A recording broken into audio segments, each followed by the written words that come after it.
and I felt like I was going into shock. I felt like I was about to die. Like, I was panicking, I think, because I was in so much pain.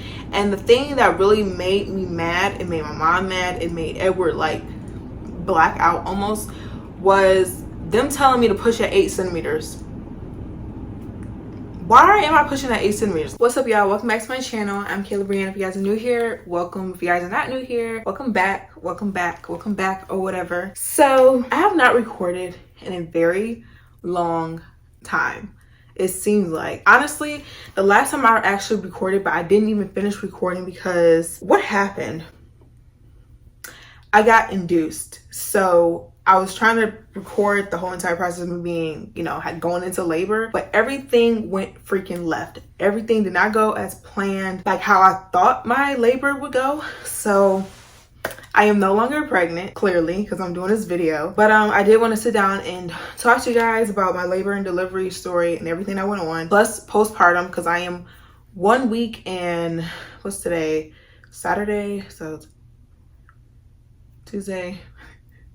4 days postpartum. So I'm 1 week and 4 days postpartum, and I just want to I just want to let you guys know like what I'm going through postpartum wise. Am I going through postpartum depression, all that crap, and everything that went on in the labor and delivery freaking room. So anyway, before we even jump into the video, if you guys are not subscribed, don't subscribe.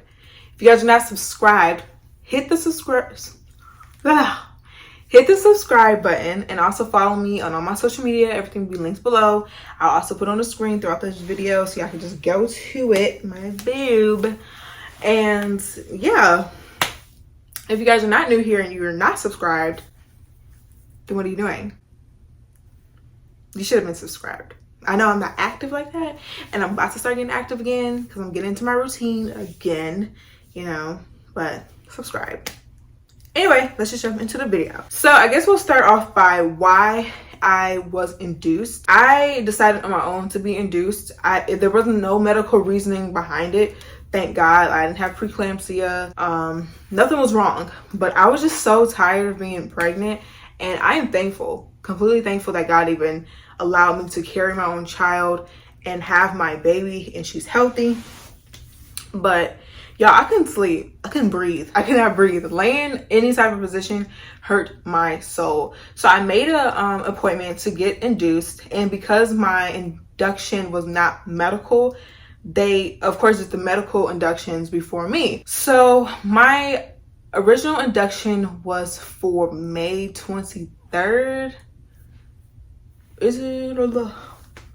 No. It was one of those days. It was a Saturday. I have to go back and freaking figure out what day it was. It was a Saturday. So clearly I didn't get induced that day, and I kept calling in the morning like, am I supposed to come in this day, and what time should I come in? And it was like, when we get a bed ready, then we'll call you. So days went on, days went by. Saturday came, no, not Saturday, Sunday came, and at this point I'm just depressed because now it's another day, it's a new morning, and I'm still pregnant with this baby. I want to meet my baby, and I know this is gonna sound really bad, but I was like, I don't care about them. Like, I do not care about them. Like, I want to have my baby. I want to meet my baby and get my body back. So that didn't happen. So we went to church, and we went to his parents' house after church as well to eat some barbecue and all that stuff. I had cooked mac and cheese, and I also went on a walk and walked around a little square of the neighborhood like 15 times because I was trying to get her to break my water or something. Like, give me some time, give me some type of sign that I'm in labor so I can go to the freaking hospital instead of even having an induction. Nothing happened. Of course I had some contractions, but she was not budging at all. She was not trying to,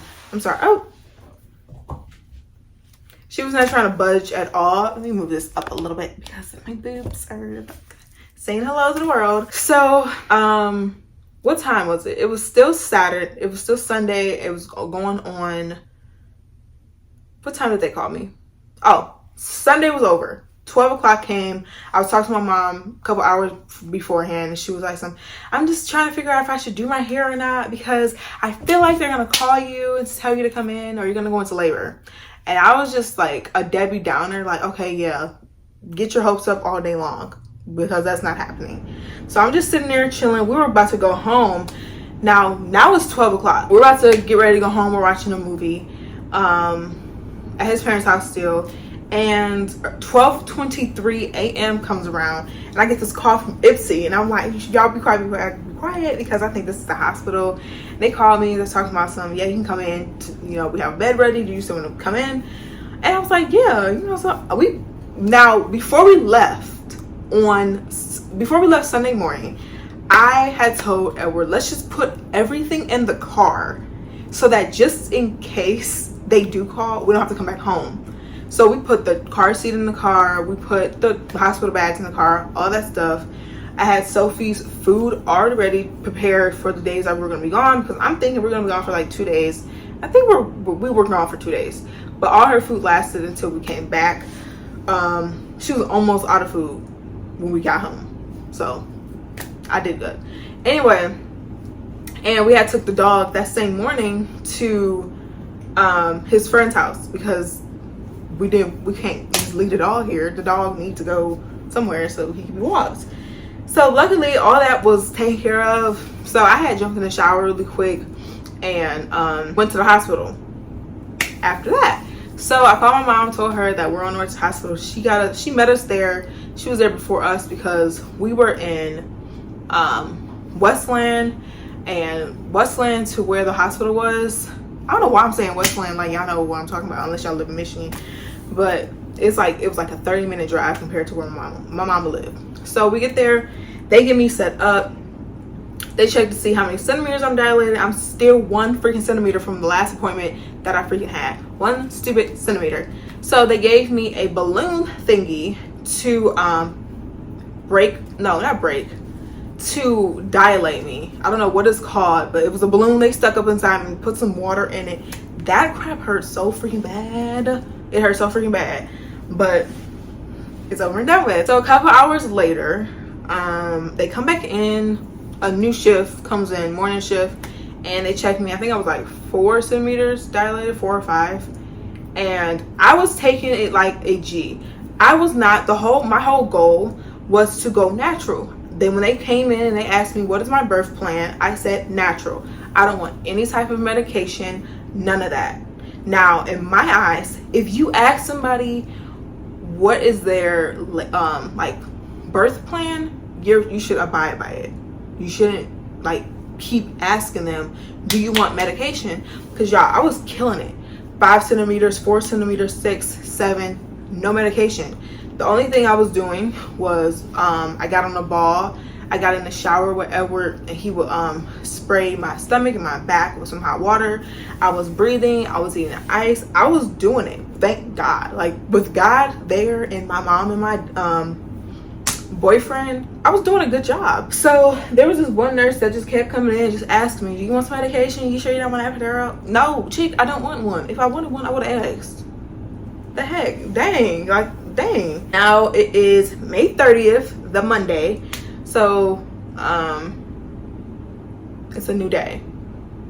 No, it's not, it's the same day, or morning time or whatever. I'm getting my times and days mixed up, but y'all know what I mean. I was in labor for 22 hours, by the way, so I'm trying to figure out, some of my other days was just in one freaking, it was just bunched up. But they came in hours later, or a day later, or whatever the case may have been, and they were like, okay, you're 8 centimeters now. And now the pain is kicking my butt. I was like having a contraction every couple minutes, but apparently, according to my mom and my boyfriend, I would I would have a contraction and they would still be like 2 minutes apart, and then it would go to 3 minutes. You know, it wasn't like doing anything, if that makes sense. At this point, the pain is unbearable, and they kept asking me like, do you want something for pain? Do you want something for pain? And now I'm in a labor for 20 hours. 20 hours. So I didn't get epidural. I did laughing gas. Not every hospital what's it called? Gives it out. Not every hospital gives it out, but I did do laughing gas because I'm like, I don't want no epidural in my back. I don't want nothing going in my freaking spine. I keep hearing people have back problems from that. No, I don't want it. Did the laughing gas. I only remember me inhaling it the first time and throwing it, like tossing it a little bit toward the side of the bed and saying it's not effing working or freaking working, and leaving it at that. Now, Edward recorded everything, at least half of everything. When he showed me his videos of me singing and me putting my finger in people's faces and saying, he was telling me that I was in Antarctica because I said I was cold. He got me telling people I'm in Antarctica. It was a lot going on. That laughing gas had me tripping. Okay, I was just naked. My cooch was just out. It was a lot going on. I do remember also them telling me to sign stuff, and I was like, hi, like I'm high, y'all got me trying to sign stuff right now? Like, that's not the time to have me sign anything. So apparently these nurses come in, check me again, talk about some, I'm 9 centimeters dilated. I'm like, okay, you know, begin somewhere. Then they come back in, a new doctor comes in saying I'm 8 centimeters again. How do I go from 9 to 8? I was confused, but I was high, but I was in pain at the same time. And I felt like I was going into shock. I felt like I was about to die. Like, I was panicking, I think, because I was in so much pain. And the thing that really made me mad, it made my mom mad, it made Edward like black out almost, was them telling me to push at 8 centimeters. Why am I pushing at 8 centimeters? Last time I checked, everyone pushes at 10 centimeters. They're talking about, oh, she can push, let's push. And my mom and my boyfriend thinking like, oh, is the baby coming? They're like, no, we're just I guess getting me ready. Girl, the baby not ready to come out. How the heck you gonna get me ready? Now they're telling me that I need a C-section. They set me up, and I feel like it was a setup, honestly, in my opinion. I don't freaking care how anyone put it. It was a setup from the jump, because when you do surgery, you get epidural, it's more freaking money for them. So I don't care how anyone wants to say it went. It was set up from the beginning, and I don't like that at all. Of course, now I'm like, okay, it is what it is. Give me the freaking C-section so I get this baby out of me. I remember grabbing my mom and telling her, just get this freaking baby out of me. And not like that towards her right now. In that moment, I was just like, I feel like this baby is killing me. And they're telling me, oh, she can push, because I was like, I have to push. I have the urge to push. And they're like, oh, she can push. She's just grunting. What the hell? No, I was not grunting. I was trying to push. I was trying to push the baby on my freaking couch. But Sophie, why are you running around like an Olympian? I don't remember much from the C-section besides me telling Edward that I couldn't, like, my chest was hurting and I was really cold. And according to him, I was like really pale, and he was getting mad because the whole entire time I'm telling the doctor that has the heat for me that I'm cold. He was just like basically ignoring me. And I said it like, I think 2 to 3 times. And he was just like, you know, you gonna turn the heat back on? So he turned the heat back on. Edward was mad because the whole time I'm pale, they're just telling stories to each other with my kidney on my freaking stomach. I'm just losing blood. And they're gonna tell me after the surgery that, you know, you lost a lot more blood than we expected. Of course I did. According to my boyfriend, y'all, was just telling stories because I was out of it. I couldn't really even remember anything that was going on. So that was my labor story. It wasn't even how I pictured. It wasn't how I imagined. I couldn't record how I wanted to record because I wasn't just, it was just a lot going on. Now we have a beautiful daughter. I delivered her, well, she was removed from my body at 2:01 a.m. May 31st, 2022. So a day before June. Edward's birthday is June 10th. It's like my pride and freaking joy. I love her. Like, I love her so much. It's ridiculous. I am upset that I can't work out as fast as I want to because I did have the C-section, but we will see. And I got to take different routes to get my results that I want because I did have a C-section. My stomach is getting flatter, but it's just, it's not the same. It's just not the same. But it is what it is. I'm not bleeding as much. I don't know how much someone will bleed if they had a vaginal delivery, but honestly, I bleed only a little bit. Even in the hospital, it was just a little bit on the pad. And even now, I bleed here and there. Mainly when I'm breastfeeding her or pumping is when I bleed. So I'm kind of curious about when my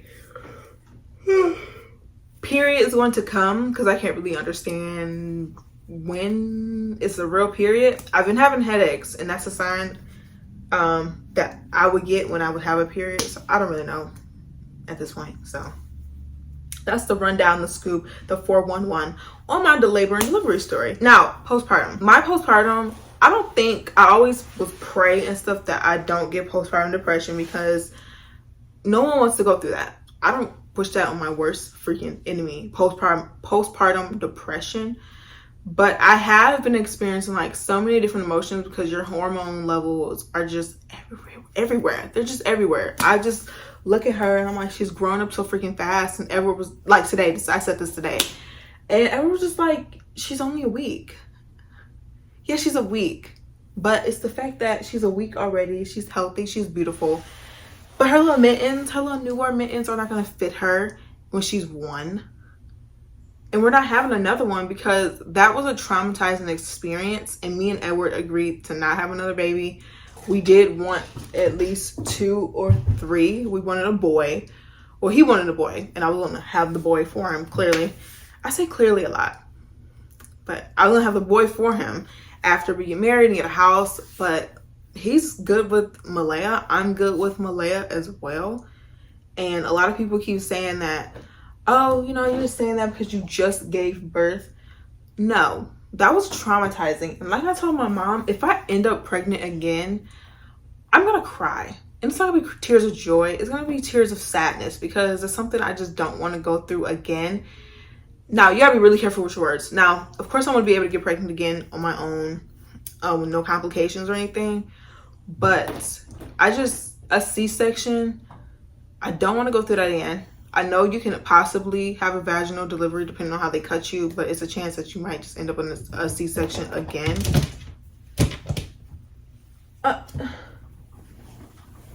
Girl, I don't know what is wrong with her. She freaking got Mexican speedball or something. There's a chance you can end up in a C-section again.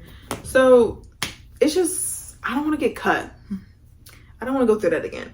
I want to cherish my daughter, love on her, just enjoy her, because I'm blessed to have her. I'm blessed to just have her. So this is my little munchkin. She's sleeping. She is my freaking, yes, honey, yes, squeal away. She's my twin. I love this little girl so much. I never knew you can love someone so freaking much. Like, I loved her while she was in my womb, but you smiling? You smiling? I just love her. Like, I cry sometimes, like, at night when Edward's asleep and I'm just holding her. Like, I'm thankful. Like, thank God he got me through that. Thank God she's healthy. Thank God I'm healthy and I made it through birth, because a lot of people don't make it through birth. So why are you frowning? She's me. She frowns. She has a mixture of me and Edward's personality. She's just laughs all the time, but she also be frowning and mean mugging people and giving them a side eye. So she's me as well. That's my little baby. That's my little nugget. And I don't have a problem. I know a lot of people say like they want their me time and their time alone, which is completely fine. And with me, I love being a mom. I do. I love her. And I was telling my mom yesterday when I went out with her, I was like, I just need to get out the house. I don't care if I get out the house with her. I just need to get out of the house, get some fresh air. I can take her with me, but I don't have a problem taking her with me, actually, because I trust me to watch her and a couple other people to watch her. But I love my baby. I chose to be a mother. I chose to have her. Why would I just leave her with a whole bunch of people? I know it's gonna cause probably like issues with people saying, well, I have a life and all that crap, or whoop, whoop, whoop, whoop, whoop. Okay. No one's telling you not to go out. I'm telling y'all that I prefer to be at home with my baby or to take my baby with me. Period. I don't care. When it comes to breastfeeding, I do breastfeed and she takes formula, but it's a hit or miss for her. when she's like screaming, hollering, she will not latch. Sometimes she will, sometimes she won't. But yeah, it's a hit or miss with the little girl. She eats a lot. So I don't even think I'm producing enough milk to feed her like that. She eats. What's wrong, Mama? Why you look like you're about to cry? Produce enough milk. So yeah. Anywho, I'm about to just wrap up this video so I can edit it and get it out to y'all. But I do hope y'all enjoy my little labor and delivery, postpartum update, situation, story, all that stuff. And stay tuned for other videos because I will be uploading more. I just need to get myself back in the groove of uploading because I just haven't been uploading. I just haven't had the energy, especially when I was pregnant. Now I'm not pregnant. Now I just got to get a routine. That's all. So that being said, I hope you guys enjoyed this video. If you guys did, don't forget to like, comment, subscribe, turn your post notifications on, and follow me on all my social media. And comment other videos you guys want to see, whether it's by myself, whether it's with me and Leia. Just let me know, and I'll be happy to do that. And I'll see y'all in my next video.